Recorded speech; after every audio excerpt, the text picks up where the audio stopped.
Okay, so today we are going to read Excerpt 4 of Fire from the Rock. Before I read Excerpt 4, I have to kind of clue you in on what has happened between Excerpt 3 and Excerpt 4. It's just a little bit. In between Excerpt 3 and Excerpt 4, Sylvia has actually been chosen to be part of that small integration team, the children who were allowed, the black children who were allowed to integrate into the white schools. But as the beginning of the school year, where this will happen, draws nearer, Sylvia decides that she does not want to participate.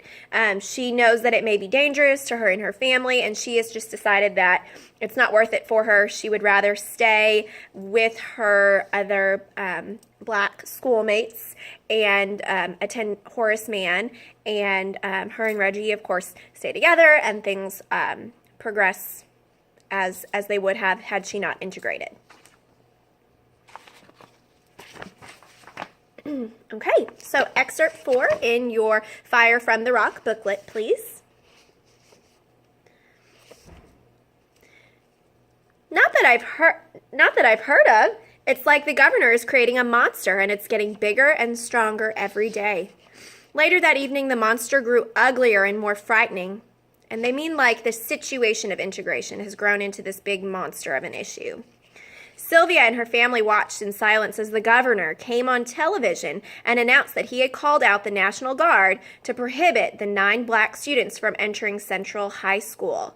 So Governor Faubus at the time was actually not supportive of the integration, and so he decided to put an end to things.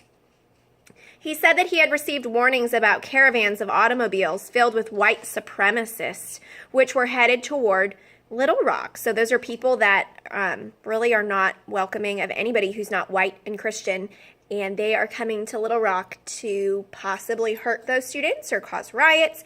So the governor just said, nope, we're done. I'm not supporting this. We're not going to do it. Is he making this up as he goes? Gary asked, his mouth open in disbelief. Do you think it's true? Sylvia asked him fearfully. What's true is that Faubus is the king of all racists, and he's feeding the fear of lots of folks who wouldn't like integration but wouldn't have the nerve to try to stop it. They listened quietly to the rest of the governor's speech. He also declared Horace Mann's school off limits to whites. Gary and Sylvia laughed out loud at that. Ha! Gary snorted. Fat chance of any white kids hanging around our school anyway. Governor Faubus ended his speech by saying blood will run in the streets if black students should try to enter Central High School. So he's almost threatening those students. Gary and Sylvia stopped laughing. Tuesday, September 3rd, 1957. It was the first day of school. I have to leave early, Sylvia, her mother said as she put on pearl earrings. Donna Jean, get your shoes on and let's go. The children at school are going to need me today. I don't want them to be any more frightened than necessary. Several of them have brothers and sisters who are headed to Central today. So her young students have brothers and sisters who are older who are part of that integration team. And they're scared for their brothers and sisters. She grabbed DJ's lunch and her school bag and hurried out the door. Come on, Lester, hurry up. Mr. Patterson grinned at Sylvia and gulped the last of his coffee. Don't mess with a woman wearing pearls. I'll be right back, he said, to take you and Gary over to Mann.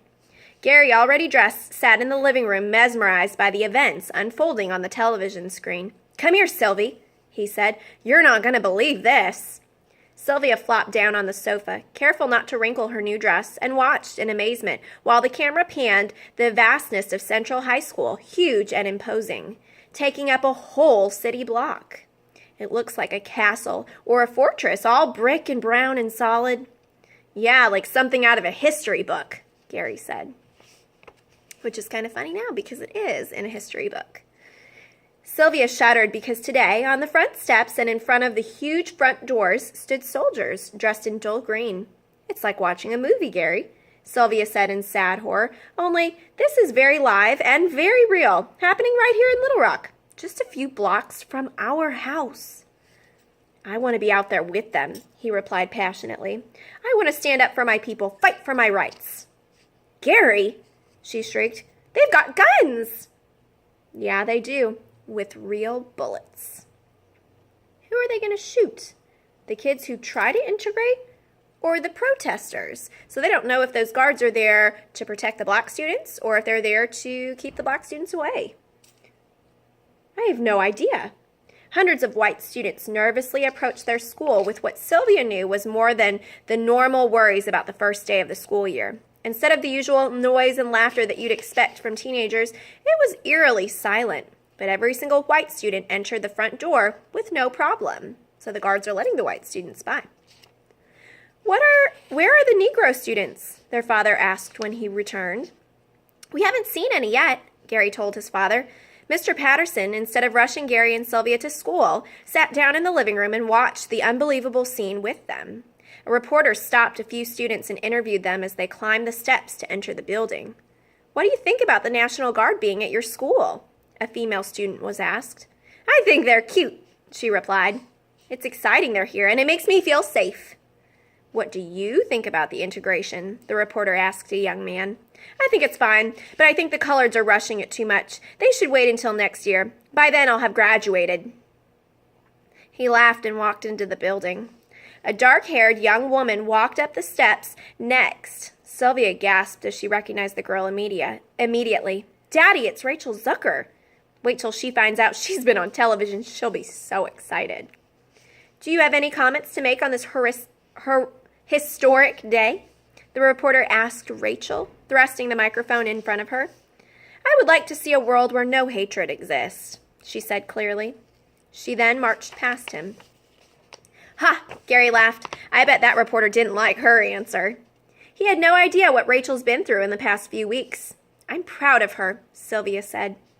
Another reporter came on camera and stated with excitement in his voice, the Mothers Coalition held a sunrise service this morning right here at the school. Sylvia figured he was hoping something horrible or exciting would happen. Reporters seemed to like bad news. He continued, about 200 people attended. They sang Dixie, raised the Confederate battle flag, and praised Faubus's speech. Sylvia's father grunted at that and stood up. Let's get you two to school. I'm more glad than ever that neither of you are in that group. For some reason, I seem to prefer my children safe and not bleeding all over the carpet. I'm willing to bleed, Dad, Gary reminded him. I know you are, son. We just want to see you safely to graduation. Don't try to save the world for a while, you hear? And don't you dare go over to that school. Gary grabbed his books and said nothing in response. School was hot, crowded, and in spite of all the tension in the rest of the city, actually fun for Sylvia. She liked her teachers. Her classes looked as if they were going to be challenging like she liked them to be. And she knew most of the students. Everything felt just right. Hey, Sylvia, Calvin said, coming up behind her and tickling her. Hey, yourself. How's your mom? She started selling flowers out of Grandpa's house now, so the living room is stuffed with carnations and tulips, and the bathroom is full of roses. Really rough when you have to use the toilet, he made a face. Sylvia laughed. I'm glad things are bouncing back a little bit. Do you know Reggie has already started sending money to us? Mama didn't think he would, but the envelope with a few dollars has come every week since he left. So Reggie actually did something right before this chapter that he's having to pay for. It was a kind of big explosion that he set off, and he destroyed Calvin's mom's flower shop, and so he's actually paying for what he did. He's actually paying money for what he did to Calvin's mom, and he's starting to send money to help them get that store back together. So he made a bad choice, but at least he's trying to do the right thing. I'm glad, Sylvia replied. Tell your mother if there's anything she needs, just call me. Speaking of needy women, Calvin said with a grin, if you ever need somebody to lean on, I'm your man. Calvin told her, just don't ask to use my bathroom. He laughed and ran to his next class. Sylvia couldn't believe that her life was so pleasant right now, while 9 of her friends had to be biting their fingernails to the bone, worrying about what would happen. That's all the teenagers at Man talked about at lunch. I think they ought to leave well enough alone and wait until things calm down a little before they try to integrate, Luann said. How long, another 100 years? A big football player named Edwin answered with a jeer. I don't see you out there signing up to go, Luann reminded him. He said nothing more.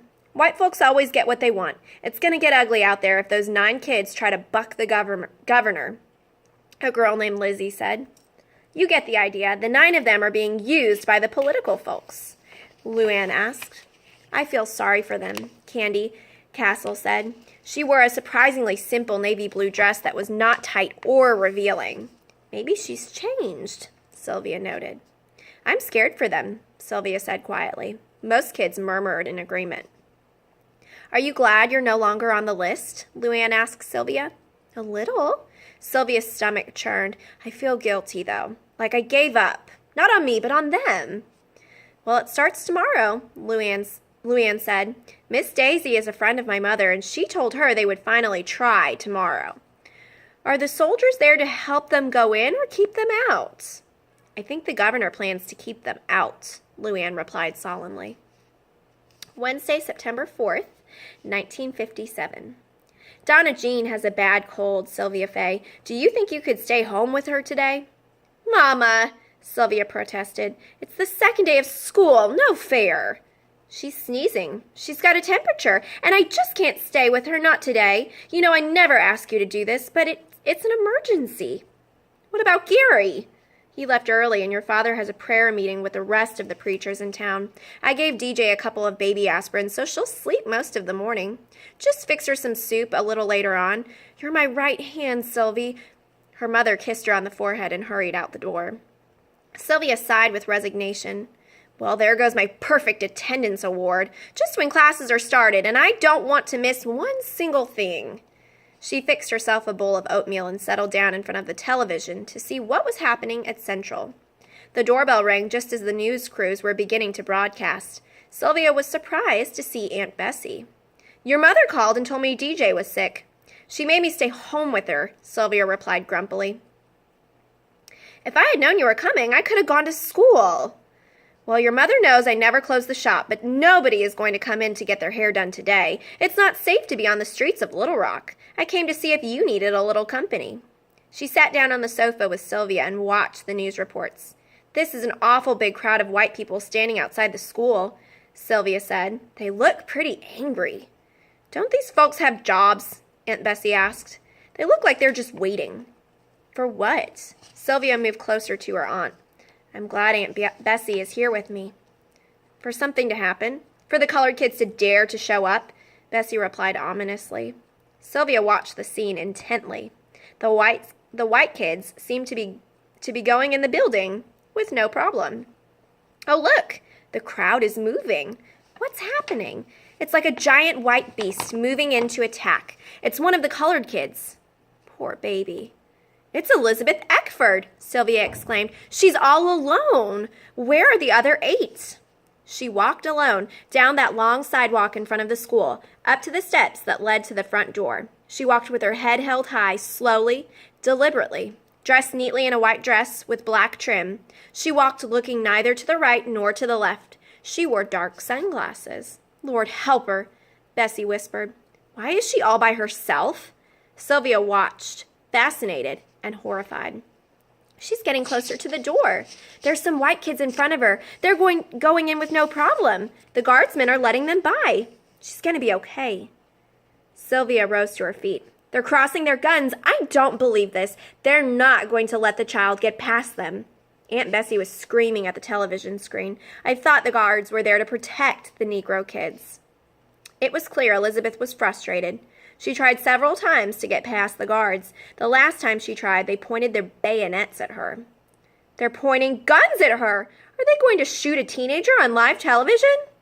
Oh, my Lord, Aunt Bessie mumbled, her eyes fixed on the television screen. Sylvia grabbed her aunt's hand. If that was me, I'd be so scared I'd be wetting my pants. I know she's terrified. I hope you guys are using your annotation symbols and you're marking your text, because some of this is really shocking to me, that a teenager is being treated this way. Really, that anybody would be treated this way. Sylvia grabbed her aunt's hand. If that was me, I'd be so scared I'd be wetting my pants. I know she's terrified.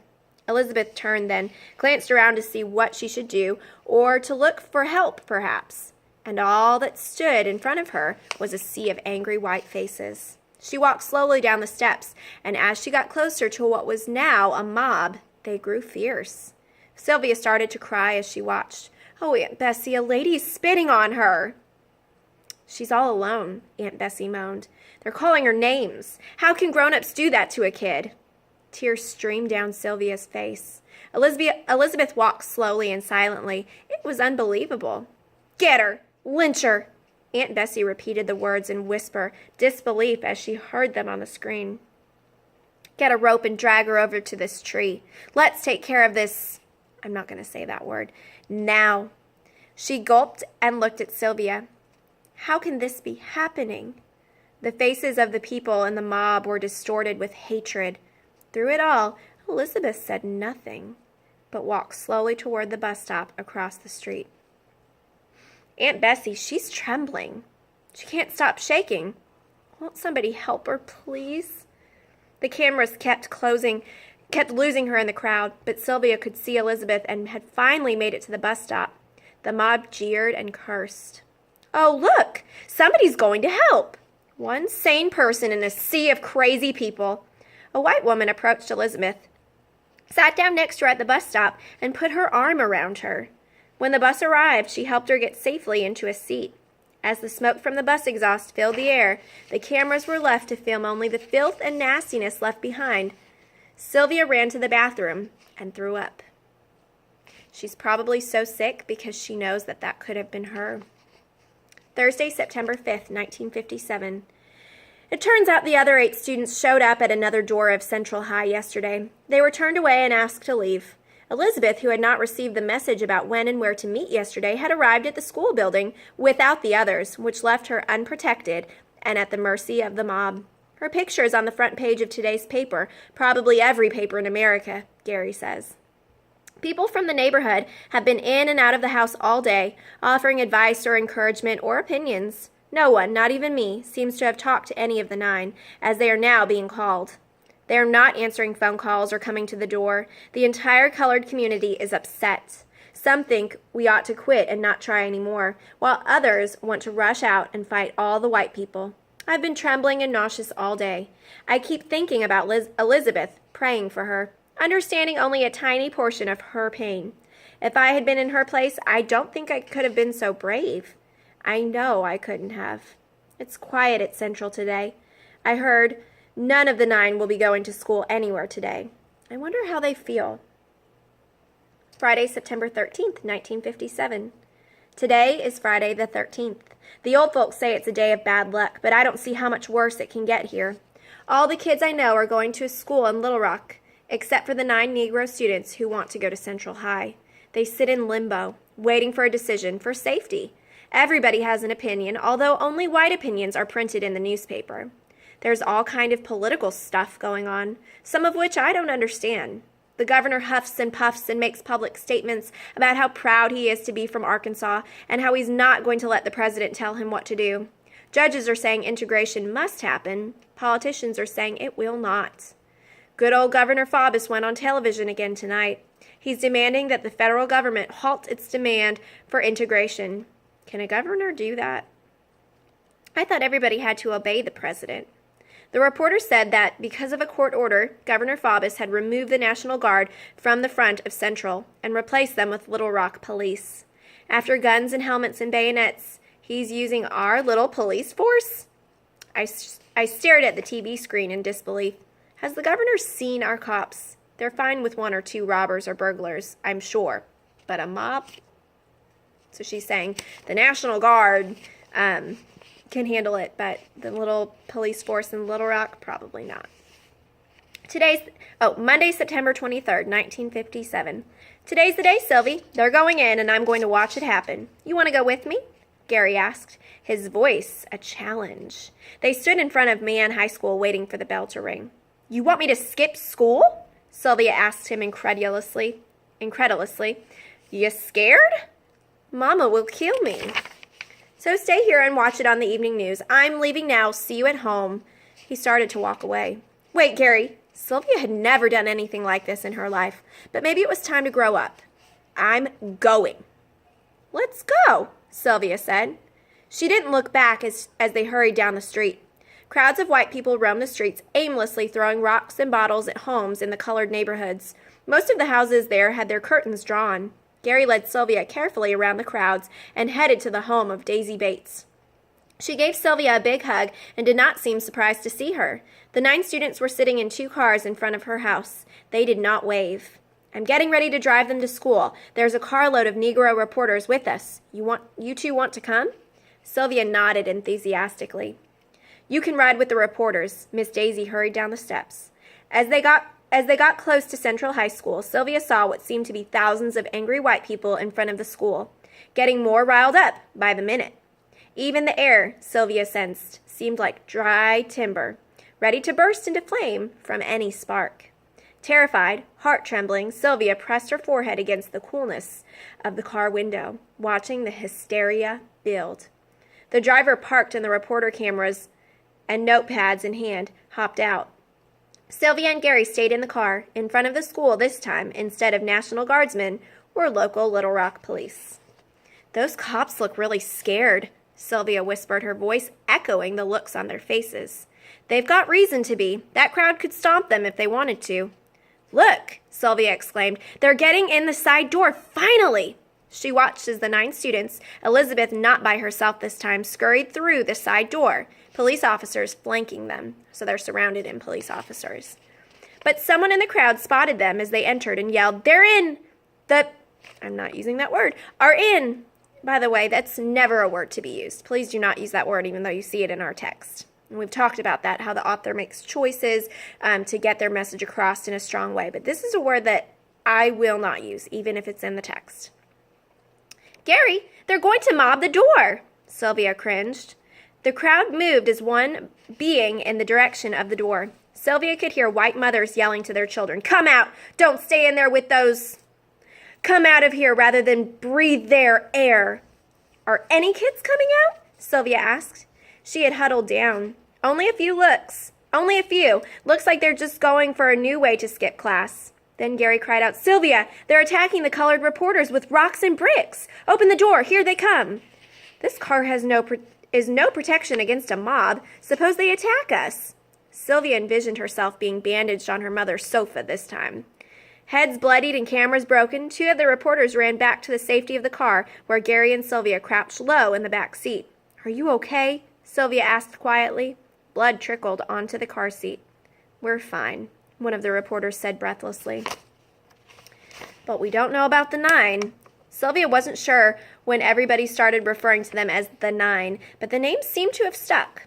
The mob is rushing the police barricades, Gary said. Sylvia could hear people screaming. Get out of there! Let's go get our shotguns, she gasped. Are they going to be okay, Gary? I see Miss Daisy's car moving around back. They're bringing the 9 out the back door. I guess we'll try again tomorrow. So they're now sneaking them out so that they do not get hurt. What happens now? Sylvia asked as a car roared down the street, a horn blaring. 2, 4, 6, 8, we ain't gonna integrate. The chant could be heard clearly, and even though the car was far down the street, another car roared by, full of teenagers shouting loudly and forcefully. Over and over, their voices faded. 2, 4, 6, 8, we ain't gonna integrate. As they drove away, Sylvia shuddered, gulping away tears. So this is the second day they've tried, and they haven't gotten to enter Central High and stay for the day. Tuesday, September 24th, 1957. Mama had a full-grown purple cow when she found out what me and Gary had done. But it was more because she was scared for our safety instead of the fact that we had skipped school. DJ looked up at me like I was a warrior queen or something. To buck Mama's rules and live is a pretty big deal. I didn't tell her I was so scared I almost wet my pants. Warrior queens don't do that.